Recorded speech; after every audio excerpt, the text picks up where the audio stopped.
Hi, my name is Brandon, and I'm an alcoholic and addict in recovery. One of the first things that I had to do as part of recovery was relearn how to pray. And I grew up praying to a typical Judeo-Christian God, and in a typical Judeo-Christian way, at least for children. My prayers were typically long lists of people I wanted God to watch over, and then asking God for things I wanted, like Santa Claus to please bring me the toy I wanted, or for so-and-so girl to like me. Typical selfish things. Those kinds of selfish requests of God often continue into adulthood. As adults, we may pray to get a job or be successful at some venture that we're seeking. We may pray for God to get us out of jams, to, not let us get pulled over by this cop that's driving behind us, or to not let us die in this trap house. We use prayer as a means of making requests. And the idea behind step 11 is that we change the way that we use prayer and start using prayer as a means of readying ourselves for service. And we move away from selfish prayer and move toward prayer as a reflection of the values that we have decided are important in our lives. One of which is that we need to be of service, we need to put good into the world, and we need to stop living on self-will and start living more by the will of God, the universe, whatever the group of the community of alcoholics and addicts around us, whatever our higher power is. We need to start living by that will. So I want to read a little bit about what Tommy Rosen says regarding step 11 in Recovery 2.0. And the text of step 11 is sought through prayer and meditation to improve our conscious contact with God as we understood God, praying only for our knowledge of God's will for us and the power to carry that out. So talk about a few specific things in there that are important, and then talk a little bit about how I pray and what I learned about prayer early in my recovery and what it's continued to be throughout my recovery. So one of the things that Tommy says is, from a macro perspective, the whole 12-step program is a call to prayer, but here the 11th step suggests a specific form of prayer, praying only for knowledge of God's will and the power to carry that out. The 11th step urges us to align with and improve upon our connection with our higher power. The main idea here is to ready ourselves for the work that follows. Essentially, we are moving beyond selfishness and into readiness. We will need more power. We will need to be clear in our intentions and in our prayers. We are going to be shown one of the biggest secrets to living a great life, to live in service to others. For those of us who have been quite selfish, and I count myself at the head of the pack, we need a system for getting beyond our own selfishness so we can experience the great joy of service. The system we will use to move beyond selfishness consists of all the step work to this point and now prayer and meditation. So when I first came into recovery, I had been an atheist and agnostic for a good 18, almost 20 years. And I had not prayed in that time. And at that time, I was having a lot of problem with anxiety and depression. And in the mornings, especially, this feeling of intense dread that it would start to fade as the day went on in treatment. I was in residential treatment at the time, and it would start to fade as the day went on, but just getting out of bed in the morning felt so intimidating, and I would almost freeze. I just hated getting out of bed. And I talked to one of the people, one of the technicians at the recovery center about it. And he gave me some great advice. He said, before you get out of bed, just pray.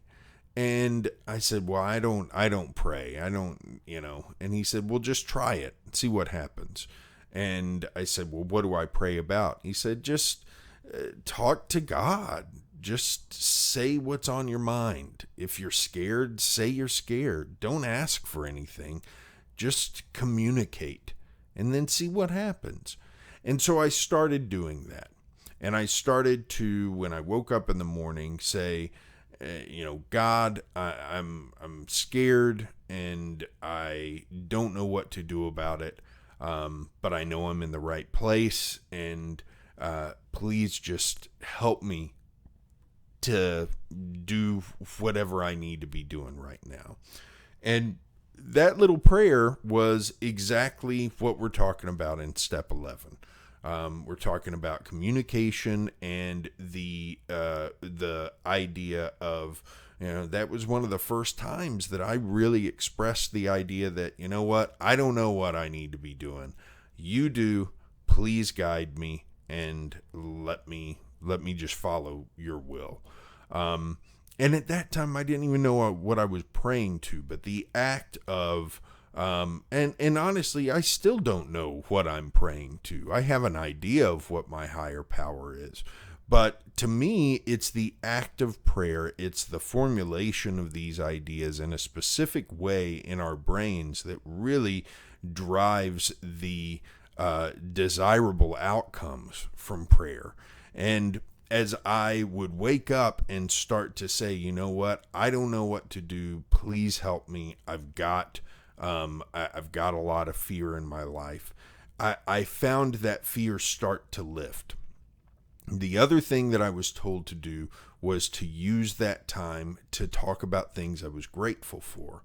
And that was easy to do for me because during my time at the treatment center, I was surrounded by great people who really helped me, who lifted me up, who kept me from being in a terrible mental space.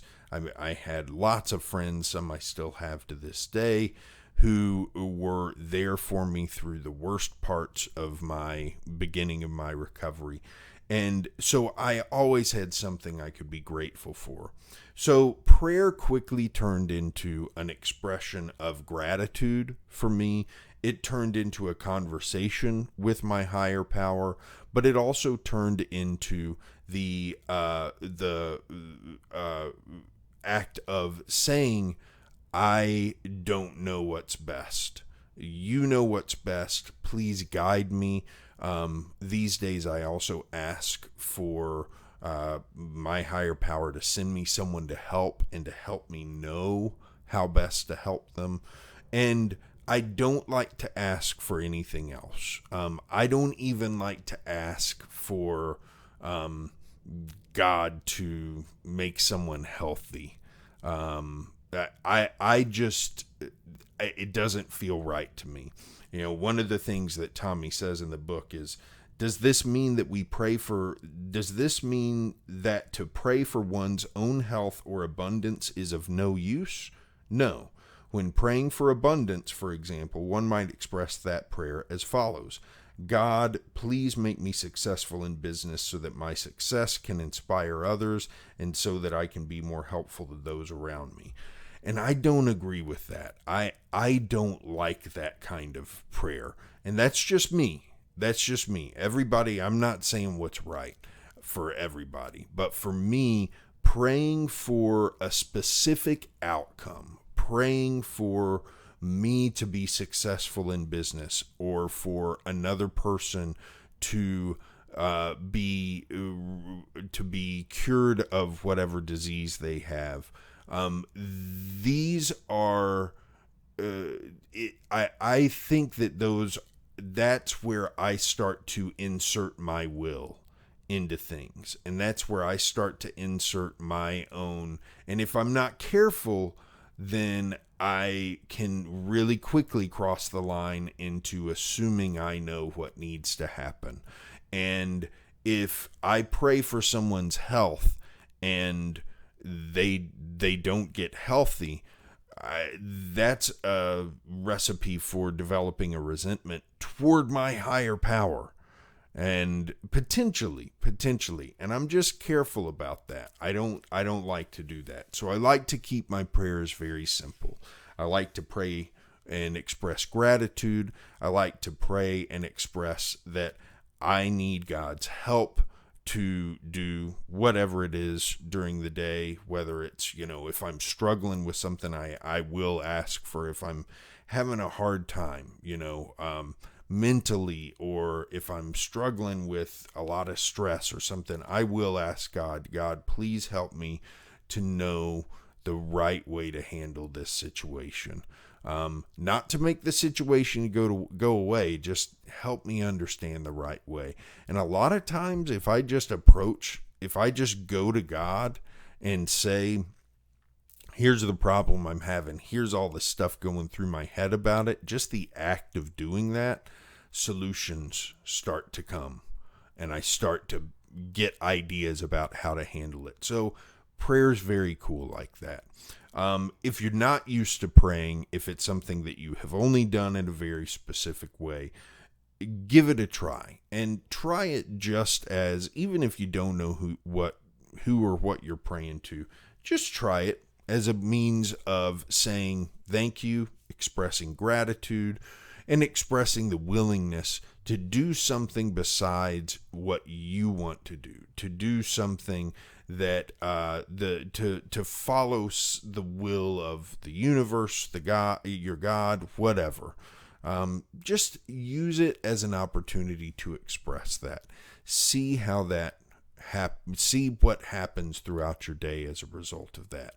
For me, it was a big change in my life when I started to do that. And it doesn't require me to believe in a specific God. I don't have to believe in a specific God or religion in order to pray. Pray can be an expression to any kind of higher power, and it can be a conversation with any kind of higher power. It's a very personal thing, and don't let anybody tell you otherwise. That's it for today. Step 11 also mentions meditation. More on that later in the book. Tommy talks a lot about meditation. There's a lot of different types of meditation to consider, so we'll get into that later. Today, I wanted to talk mostly about prayer. If you have specific kind of prayers you think are useful, I'd love to hear about them in the comments. In the meantime, have a great day. I'll be back tomorrow with more.